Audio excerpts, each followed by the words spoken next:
Sik ku mau gak kuwi yo. Iso malah kuwi to piye to. Mbok anu iki nguyul Mas Uncek iki apa ora gila to, Pak? Kula. Nggih. Lho, kok gila iki? Rumasane aku polecong ngono. Tegese maksudnya ora risi lho. Gila. Ora risi lho.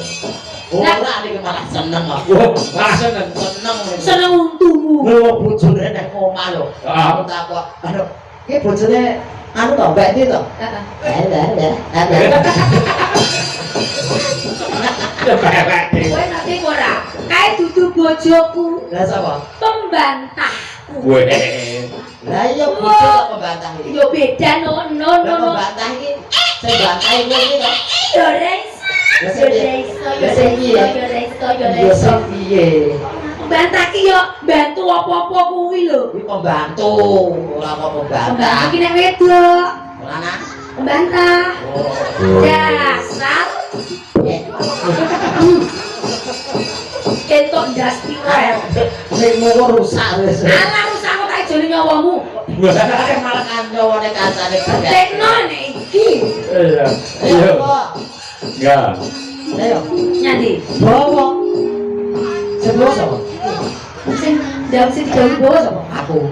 Lah kok perintah ingsun. Lah iya. Ingsun waktu saya kecing. Apa? Kuwi kudu arep ngegep aku to. Iya. Lah lek iku nyakan anjene ya, Dek. Wah, wane ya cocok kok. Ya. Ngamboro Ngawang wis ngawang. Ya. Hangat lamut bebasan tanpa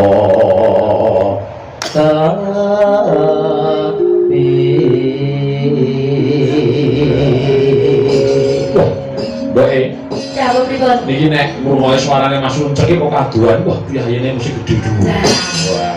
Saestu. Kota desa iki piyayene wah mesti ganteng. Nah, pripun Pak? Leres napa mboten? Nek ngrungokke swara nggih suwantane Mas Uncek lu gedhi. Nah, niku mesti mikire wah piyayene mesti gagap gede-gede. Lah jebule alah lae. piye manis to Sambel kacang. kacang iki manis Kan aku tau dilat kok kon manis yo.